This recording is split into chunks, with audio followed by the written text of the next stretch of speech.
Hello, Assalamu alaikum. Hopefully, you're doing fine. In today's session, I'm going to talk about naturalism in literature. So, let's see what it is. Naturalism is basically one of the moments in literature that suggests human behavior is shaped by environment, heredity, and social conditions, often depicting life as harsh and deterministic. So, it is a kind of theory or approach or a movement that applies scientific ideas, principles such as instincts and Darwin's theory of evolution to fiction. Authors in this movement wrote stories in which the characters behave in accordance with the impulses and drives of animals in nature. The tone is generally objective and distant, like that of a botanist or a biologist taking notes or preparing a treatise. Naturalist writers believe that truth is found in natural law, and because nature operates according to consistent principles, patterns, and laws, truth is consistent as well. So, here are some key characteristics that is a kind of putting emphasis on determinism and lack of free will, focus on social condition and heredity, objective and detailed narrative style, pursues an objective search for facts, often depicts strug- struggles of lower class individuals, the belief that research should follow the scientific method of investigation, and it also rests on formulation and testing of hypotheses implies empirical and analytical approaches. So it has a kind of belief that theory is universal and law like generalization can be made according to across the context. The assumption that context is not important, the belief that truth is or knowledge is out there to be discovered by the research process. The belief that cause and effects are distinguishable and analytically separable. Analytically separable. The belief that results of inquiry can be quantified. So these are the key characteristics of naturalism. आइए हम देखते हैं इसको कि ये क्या है। Basically साइंसी principles को, ख़यालात को, आइडियाज़ को, जैसा कि इंस्टिंक्ट है, हमारी जिबिल्लत है, उसको हम लिटरेचर के ऊपर या नॉलेज की एक्सप्लोरेशन के ऊपर हम अप्लाई करते हैं। डार्विन की जो थ्योरी ऑफ एवोल्यूशन है, जिस जो बिलीव करती है कि इंसान जानवरों से इवॉल्व हुआ है, लाइक मंकीज़ और इसी तरीके से दूसरे जानवर जो उससे पहले आए थे। तो एक एवोल्यूशनरी प्रोसेस था जिसके अंदर एक चीज़ दूसरी चीज़ को जन्म देती रही और दूसरी चीज़ तीसरी चीज़ को, और उससे आखिरकार बिला आखिर एक कॉम्प्लेक्स क्रिएचर क्रिएट हुई जिसका नाम इंसान है। सो एक ये थीरी है जो सर्वाइवल ऑफ द फिटेस्ट की भी बात करती है। आथर इस मोमेंट के अंदर जो कहानियाँ लिखते हैं, उन करेक्टर्स वो जो बिहेव करते हैं वो अपनी इम्पल्सिस के थ्रू बिहेव करते हैं, और वो ऐसा बिहेवियर शो करते हैं जैसा कि एनिमल्स बिहेवियर शो करते हैं, जो सर्वाइवल ऑफ द फिटेस्ट की तरफ जाते हैं, जो दूसरों का शिकार करते हैं और अपनी जबिल्लत और अपनी बेसिक नीड्स को पूरा करने के लिए हर एक्सट्रीम तक जाते हैं।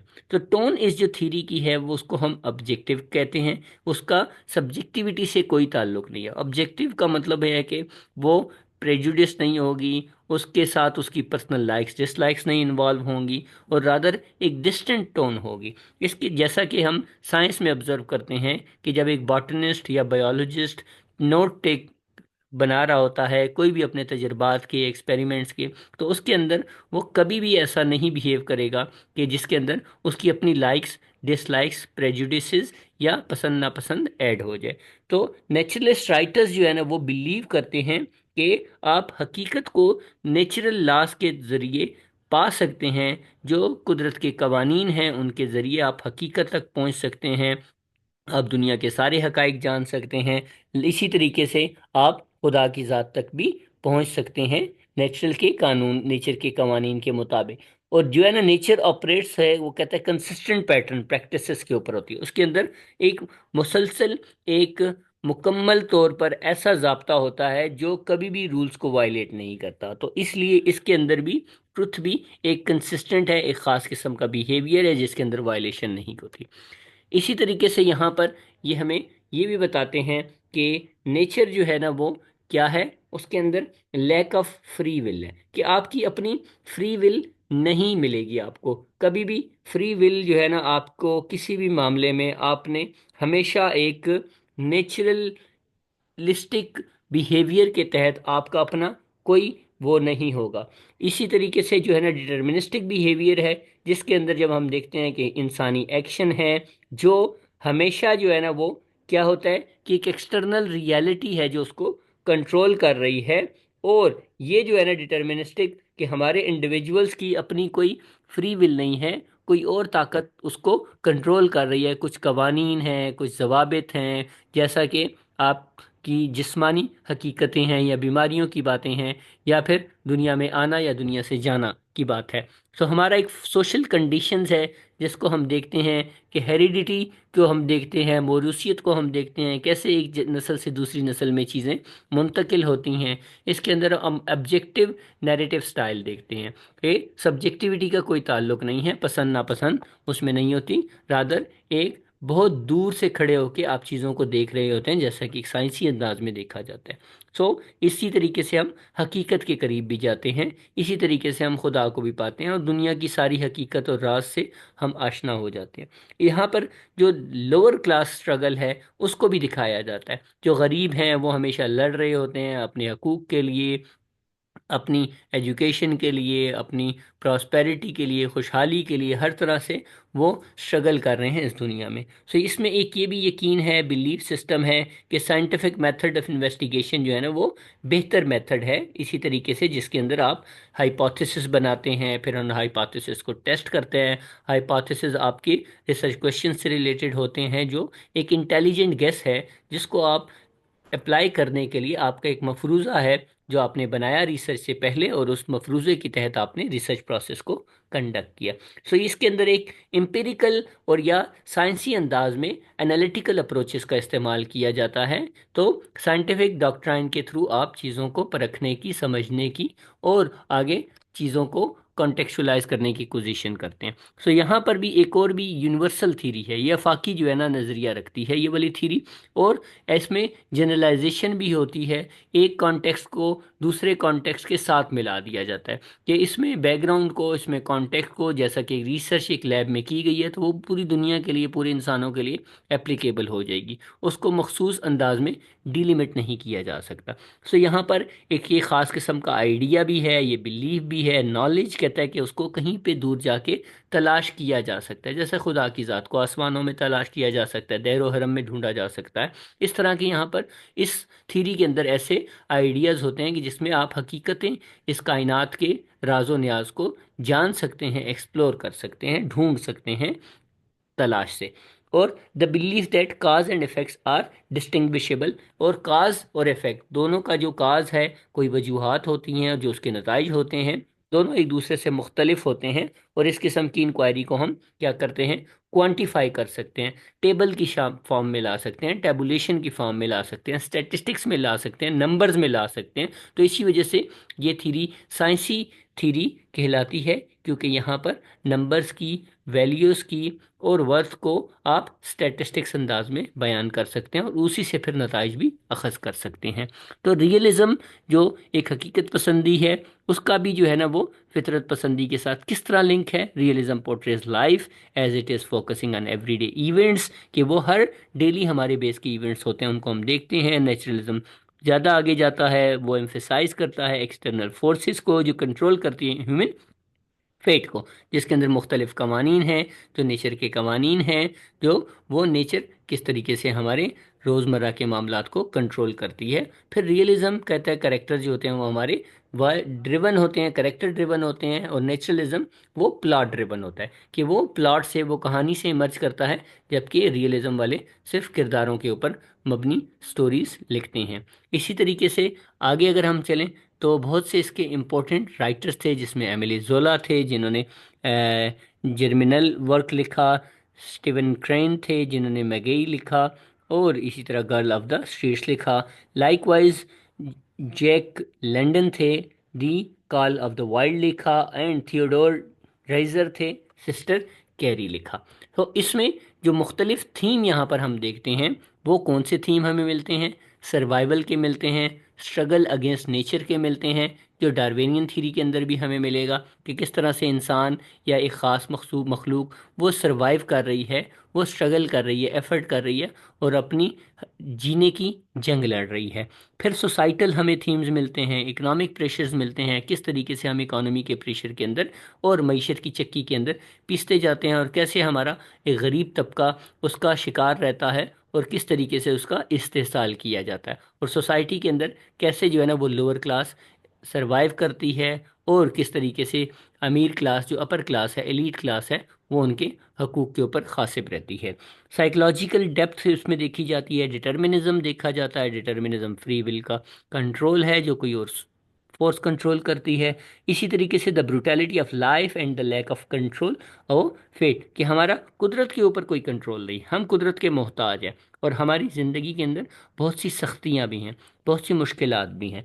इसी तरीके से हम साइंटिफिक प्रिंसिपल्स को जब हम देखते हैं तो साइंटिफिक प्रिंसिपल साइंसी अंदाज के अंदर हमारे ऊपर अप्लाई होते हैं। फिर ऑर्डिनरी पीपल को हम देखते हैं इन एक्स्ट्रा ऑर्डिनरी सिचुएशन में। आम करेक्टर्स होते हैं लेकिन उनके ऊपर बहुत सी मुश्किलात जब आती हैं तो वो एक्स्ट्रा ऑर्डिनरी सिचुएशंस के अंदर पाए जाते हैं। लाइकवाइज जो हम एग्जांपल्स देखेंगे तो इसमें द ओपन बोट है बाय स्टीवन क्रेन है, मैन वर्सेस नेचर की स्ट्रगल यहाँ पर देखी है, मैकटेक की जो है ना वो हमारे फ्रेंच नॉरिस की the impact of environment on human fate देखा जाता है। फिर कॉल ऑफ द वाइल्ड है by Jack London, animal instinct को देखा जाता है, सिविलाइजेशन को देखा जाता है कि किस तरीके से चीज़ें मूव कर रही हैं उस डायरेक्शन में। सो इसके लिए हमने एक जो रिप्रेजेंटेटिव वर्क मैंने सेलेक्ट किया है वो है the red Baij of courage. इसके अंदर जो है ना वो हम क्रेन ने लिखा, स्टीवन क्रेन ने लिखा, और उसके बारे में वो जो लिखता है कहता है कि the story is about Henry Fleming who is full of youthful adventures and longing to be part of the war. कि एक लड़का है जो हेनरी फ्लेमिंग है जो बहुत जवानी में भरपूर है और उसकी एक शदीद ख्वाहिश है कि वो जंग का हिस्सा बने और जंगजू बने और जंग में कुछ नुमाया किरदार अदा करे। तो इसलिए ही enlist only to face doubts about his own courage and romantic attitude, कि वो जो है ना वो जाता है ताकि अपने डाउट्स, अपने शकूक व शुबहात वो उसको देखे और अपनी करेज को जो है ना वो आजमाए, अपनी हिम्मत और अज़म हौसले को आजमाए, और उसी तरीके से अपने रोमांटिक एटीट्यूड, क्योंकि वार का एक रोमांस नौजवानों के अंदर पाया जाता है कि ये बहुत रोमांटिक चीज़ है, ये बहुत कोई जो है ना रोमानवी चीज़ है और इसके ज़रिए लोग बहुत सी अगली हकीकतों को पहुंच जाते हैं। तो ये बच्चा भी इसी तरीके से इस वार में अपने आप को इन्वेस्ट करेगा।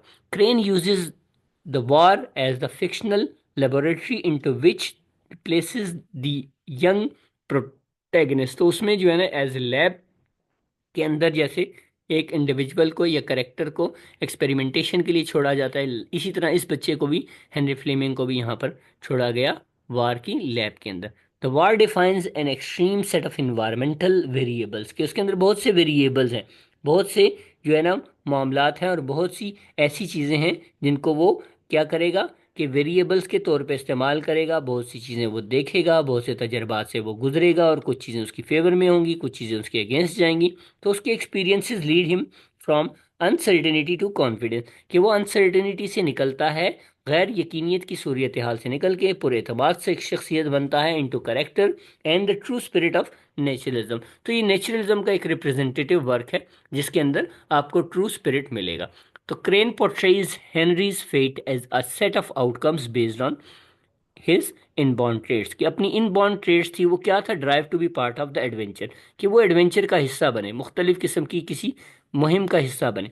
एंड हिज न्यू इन्वायरमेंट जो आपको उसको प्रेशराइज करेगी, engaging in battle. Crane uses many typical naturalist techniques such as symbolism, third person point of view and concrete detail, क्यों कैसे सिंबलिज्म का इस्तेमाल करता है, सिंबल्स का इस्तेमाल करता है, और थर्ड पर्सन नैरेटिव जो एक तीसरा पर्सन जो ही शी का इस्तेमाल करके उसका नैरेटिव का इस्तेमाल करता है, और कंक्रीट डिटेल का इस्तेमाल करता है। तो red Baij of courage basically है क्या, ये एक ख़ास किस्म का जंग के अंदर अपने लिए कोई तमगा हासिल करना है। तो इस जंग के अंदर जो तमगा हासिल करने में ये कामयाब होता है वो कोई ना कोई ज़ख़म लेने में कामयाब होए, आप ज़ख्मी हो जाए। तो एक फ़ौजी के लिए एक यहाँ पर इस नावल के अंदर दिखाया गया कि कोई ना कोई मेडल जो होगा वो ज़ख्म, उसको जिस्मानी ज़ख़म जब तक नहीं मिलेगा तो उसको ये समझा जाएगा कि उसने करीज से नहीं लड़ा, उसने बहादुरी से नहीं लड़ा।